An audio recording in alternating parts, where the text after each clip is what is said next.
Hey there, how's it going? If you're watching this video, then you might be interested in applying to RCLI's leadership program, or perhaps you know someone that is. So welcome. Thanks for joining us. My name is Blaine Lay, and I'm the executive director at RCLI. I also went through the program back in 2010, so I am not only the executive director, but I'm an alumni of the program. So I wanted to do a few things in this video. Number one, I just wanted to share a little bit about RCLI, who we are. Number two, I'll provide an overview of the program. Thirdly, the benefits, what do you stand to benefit by going through the program? Number four, what makes for a good candidate? What are we looking for? And then lastly, just some details on how to apply. Sound good? All right. So let's jump in. I wanted to start here. This is a verse of scripture that has been really instrumental to RCLI since the inception. And it's from the book of Jeremiah. It says, "Seek the welfare of the city to which I have sent you into exile. Pray to the Lord for it, because if it prospers, you too will prosper." And this idea of welfare, in other translations, sometimes it's translated as seek the peace or seek the prosperity, but the word there is shalom, and it means thriving, sort of the total human flourishing of the place that we call home, both spiritual and practical in every sector. So that idea of thriving, the welfare, the peace, the shalom, is something that's really critical to RCLI and the reason for why we exist. So why do we exist? Great question. Our vision is we want to see Metro Richmond thrive. The city, Chesterfield, Henrico, Hanover, and the surrounding areas, we want to see that metro area of Richmond thrive for all people in all places for God's glory. So whether you live in Windsor Farms or Wickham Court, whether you're a bus driver or a lawyer or you work at a grocery store, white collar, blue collar, we want to see Metro Richmond thrive for everybody for God's glory. So that's the vision. What do we do about it?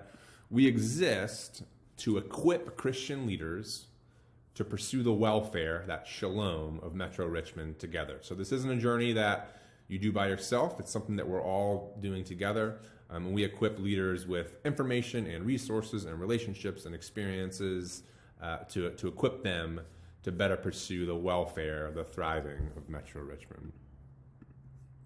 So just a snapshot of RCLI. RCLI stands for the Richmond Christian Leadership Initiative. It started in 2007 when a group of folks just got together and say, hey, what would it look like if we had an organization that trained emerging Christian leaders to build a Richmond that reflects God's glory? So the main thing that we do is we run an intensive leadership program. That's probably what we're best known for. We also invest in alumni over time. So we've launched a podcast, we've launched a newsletter in the last year. So these are just some of the ways that we're investing in Christian leaders over time. Over time, we've had 335 alumni go through our program since 2007. By the end of this year, it'll be almost 350, 347, somewhere in there. But our leaders span from business to nonprofit, backgrounds, vocations, race, different churches, geographies, all with a heart to weave who they are into what they do for God's glory here in Metro Richmond.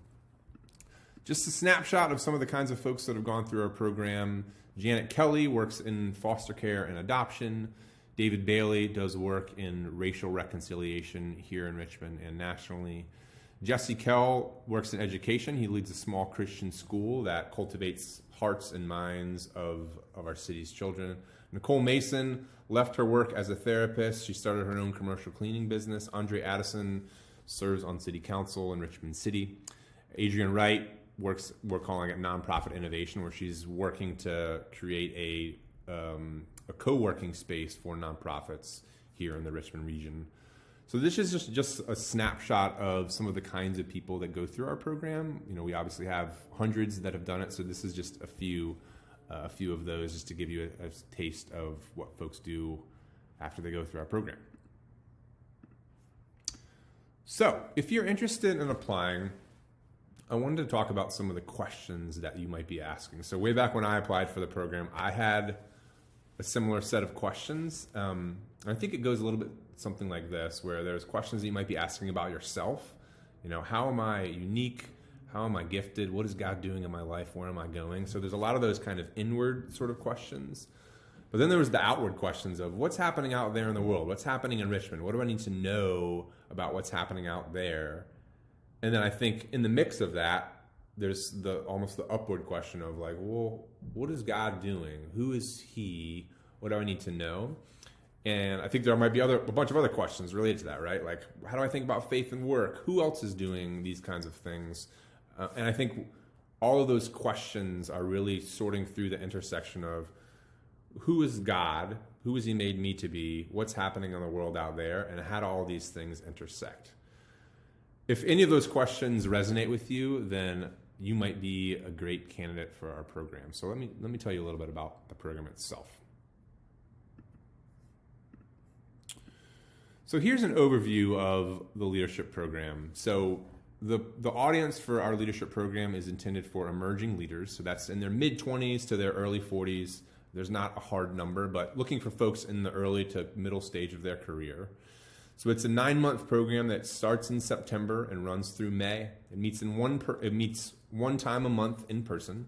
That's a Friday night and a good chunk of Saturday. And each session, there's either a topical focus or a workshop. So we might talk about faith and work or race and injustice in the city. We might look at public life and pluralism and what that means for us.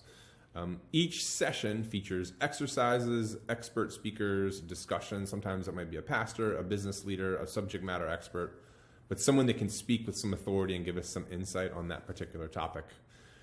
All along the way, we are always exploring topics through a biblical lens. So that's the foundation from which we are building upon. Some of the things that we look at are a little, I'll call them nuanced, and people may have different opinions, which is fine, and we want to encourage that. But I think the basic idea is that we're always going to Scripture to say, how might we think about this? How do we approach this particular issue? As we're going through, we do try to find ways to just provide information, whether it's an article or a speaker, but we also want to find ways to create like experiences. So we do get out of the classroom, as you can see right here on this slide, where we're actually going out and experiencing and looking and exploring the place that we call home.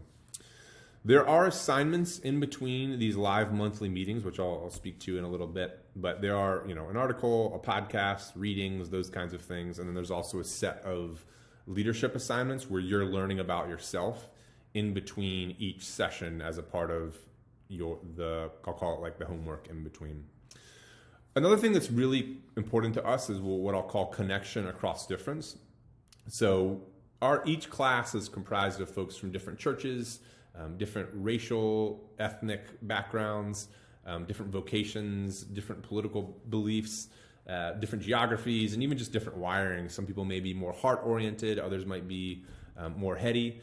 So what we try to do as we're building a class is try to cultivate different kinds of folks, because the value of that peer-to-peer learning is really important. And it's not just the person at the front of the room, but it's the person to your right and your left that will actually shape a lot of your learning experience. And that's something that we design for as we think about recruiting.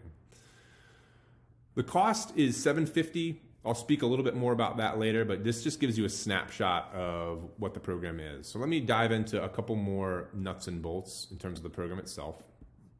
So the first one, here I am, I'm the guy. So we like to think about these 4 buckets in terms of the program. And generally speaking, spiritual formation is about the heart, topical education is about the head, and then leadership development and the renewal project is really about the hands. So we think about equipping whole leaders, heart, head, and hand. So the spiritual development, we go through a regular devotional together. We practice spiritual disciplines. The idea being that information alone, like the topical education, information alone doesn't create transformation. So we want to make sure that there's some formational work happening so that as you're learning both about yourself, about the world around you, that we're doing so before the Lord, and that as we're making sense of things, it changes how you make sense of things and what you notice. So that spiritual formation component is something that's important to us. Secondly, the topical education, the head stuff. So we do explore specific issues with an eye for how Scripture and the gospel speak to them. So it's readings, exercises, discussions. That's something that we think is really helpful and important. We want you to be informed and knowledgeable, both about like sort of general things that are happening nationally or even just how do you think about things through the lens of faith. So for example, we live in a world where there are people of no faiths and many faiths, so how can we be faithful? And then, okay, what does that kind of a thing look like here in Richmond? And then the hands are the leadership development and that renewal project. So leadership development throughout the program, particularly in the fall, you'll be going through a series of exercises to really learn about yourself. So we go through strength finders, for example, and eventually you'll build like an inventory that says this is kind of my understanding of what I've learned about myself as a leader. And then in the new year, in 2022, we have what's called a renewal project, which really asks each class member to identify a challenge in the form of a question and say, okay, who does it affect? Let me go talk to them, learn a little bit about it. Let me think of a bunch of ideas about what it might look like to make some progress on this issue. And then we just say, hey, go try something. So all of this, we try to make it scaled down so we're not crushing you with too much work, and I'll explain a little bit about that in a moment. But it just gives you a sense of how we think about equipping leaders, that we don't want to just speak to your head. We're not just doing spiritual formation, and we don't want to just do heart and head, because then you're just aware. We actually want to ground it in some reality and actually give you some skills and equip you. So this is just a snapshot of how we think about equipping leaders. This is a visual that just gives you a sense of the structure of the program. So in 2021, kind of in the fall, we'll call it. So there's a kickoff dinner, then we have an overnight retreat in September, and then October, November, and December, we're going to be talking through faith and work, race and justice, public life. Each of these are a Friday evening and a Saturday. And then in 2022, this is slightly different than what we've done in the past, but we're introducing a set, we're calling them 201 sessions. So in January, February, and March, on a Thursday night, January 13th, February 10th, March 10th, those sessions are special topics that will rotate. So for example, this year we may do public health in January, housing in February, and entrepreneurship in March. But those topics will rotate. So in 2023, there'll be something different, maybe immigration and the James River and education. 2024, it might be land use, the arts, transportation. And so as an alum, after you go through the program, you can always return for those. So we're building in ongoing education into the program. So on those 3 Thursday nights, there'll be alumni and other supporters as a part of your learning experience. So we want to build that in. We think there's real value in not just saying, hey, there's just this 10-month or 9-month intensive experience, but there's actually ways for you to come back and continue to learn over time. And then in April, there's a closing retreat. In May, there's a welcome celebration.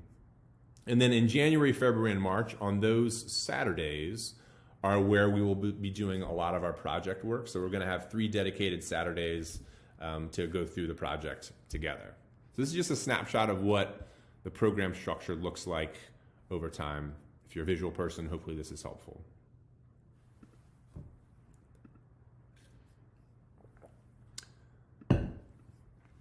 So I wanted to talk through a few frequently asked questions that you might have. So the first one is like, hey, what are the key dates? Review our website. All of the key dates are on our website. Some of them may change over time. So we may have a Zoom. We may add another Zoom in terms of an open house. So check out our website for deadlines and notifications and all those kinds of things. We hear a lot, hey, Blaine, how much work is there in between sessions? What are we talking about? Is this 5,000 pages of reading? Is this a graduate level kind of thing? And I would say that what we try to do in between sessions is it's probably between, I would call it up to 4 hours over the course of a month. So you'll have probably a reading, a video, like that kind of a thing, 2 or 3 readings, maybe a leadership exercise for you to do. I would say that it's probably not more than 4 or 5 hours at most. Some months it may be less. But our goal is we want to give you information and reading that's helpful and additive, but we don't want to overload you. We recognize that you're a professional, you've got other things going on, but we do want to make sure that what we're providing to you is robust, that it sets up great thinking for conversation. So that's just a little bit of a sense of how much work there is in between sessions. Small groups. Folks say, hey, what about small groups? We do have small groups, so as a part of that experience, a typical class is usually between 20 to 25 people. So you'll be in a smaller group of probably 6 to 8. for processing, for connection in between sessions, just to get to know each other and to take the larger group and make it a little bit more manageable. Where do you meet? We often rotate at different places around town. So certain sessions we'll meet at a church. We might meet at a business for faith and work, for that faith and work weekend, and we try to tie the place to the topic. So we do rotate around to different places throughout town between churches, businesses, and those kinds of things.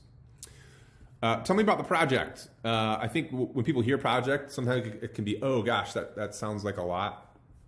What we've tried to do is to create a scaled down version that is really encouraging a way of thinking about looking at complicated issues. So rather than just saying, hey, you learned some stuff, now I'm going to go do a thing, we say, hold on, pump the brakes.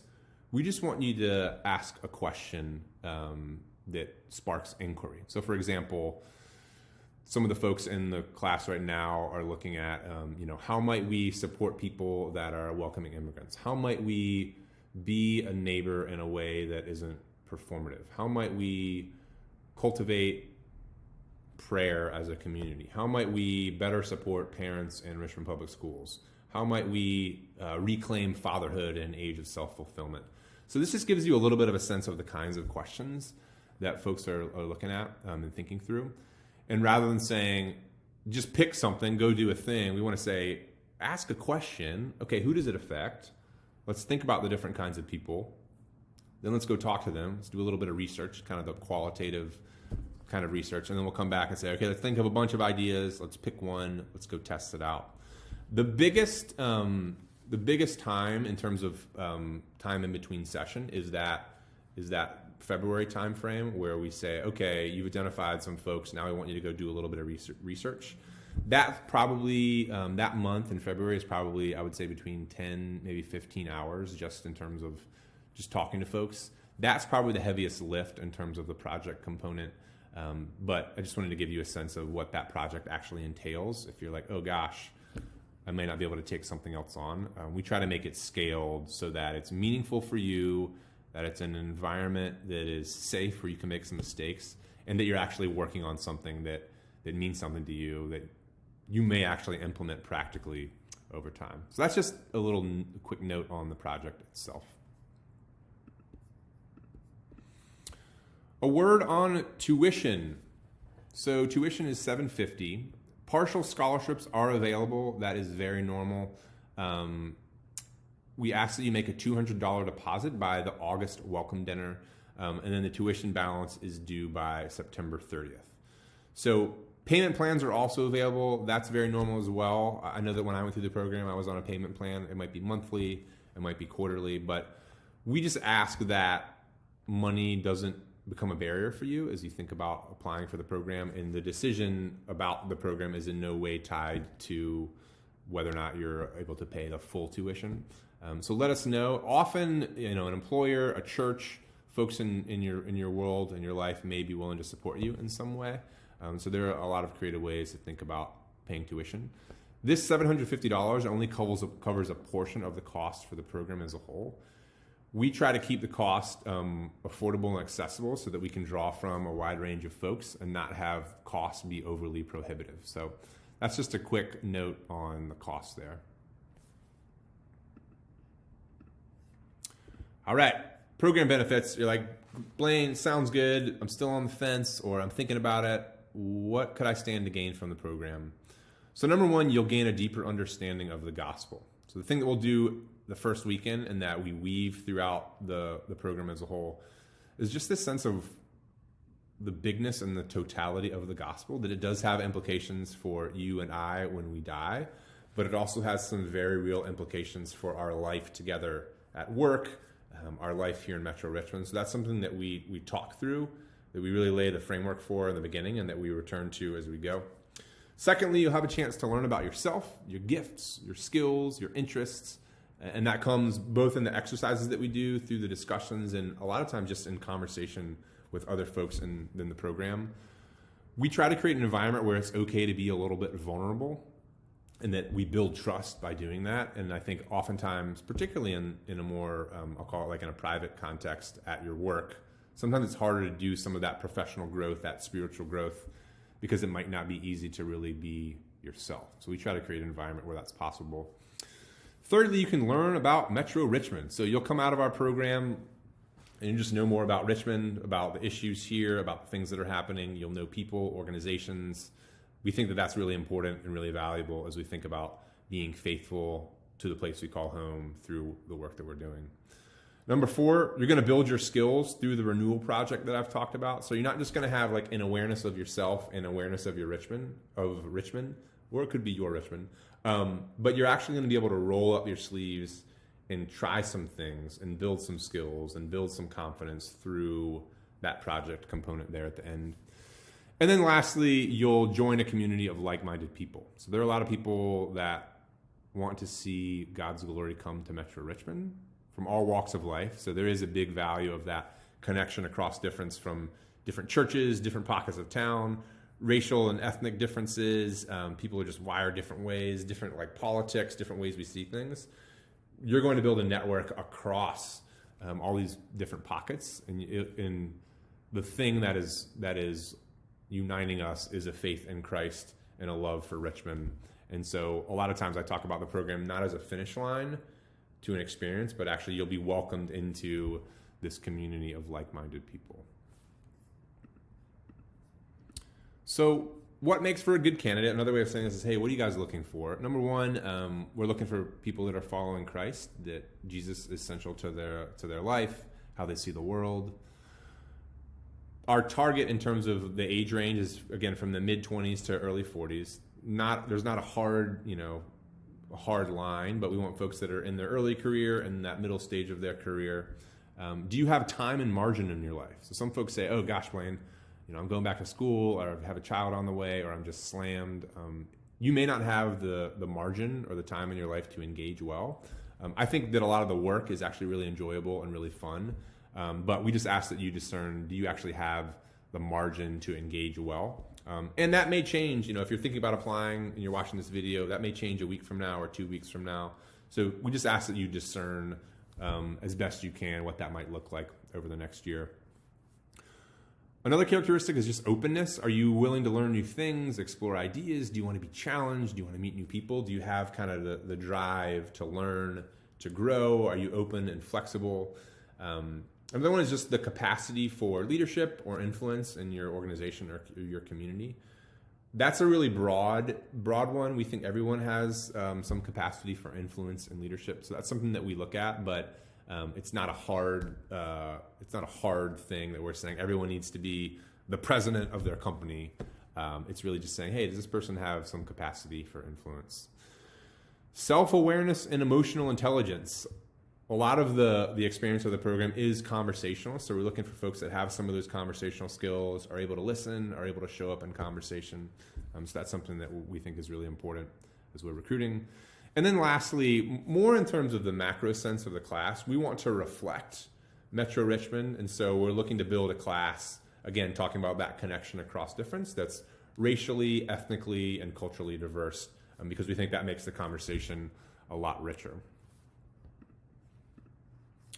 So some next steps, if you're thinking about, hey, how do I apply? I'm interested. And if you made it this far, you might be. Number 1, pray about it. We ask that you just discern and go before the Lord and say, God, is this something that you want me to do this year? I can give you some insight on that kind of thing, but we think it's really helpful just for you to be in prayer, talk with other folks in your life, and just discern, is this a good time? Is this what the Lord has for you? And if so, awesome. We would love for you to apply, but I don't want to put the hard sell on anyone. I really want you to discern and have a sense of like, yeah, I think this could be it for me. And then we say, great, apply. Let's go from there. Join us for an open house. So we've got one coming up. You can watch our website. We may add some potentially, but check our website out for more dates on when those open houses are. And then how to apply. So there's basically 2 steps. Number 1 is a Google form where it's just information about yourself, your name, your email address, your phone number, where you work, those kinds of things. Inside of that Google form, if it's helpful to have a conversation with me or an alum, there's a box that you'll be able to check in there that just says, yes, I would love to have a conversation with someone. We're happy to make that happen if it's helpful, but we also don't want to add something if life is just full right now.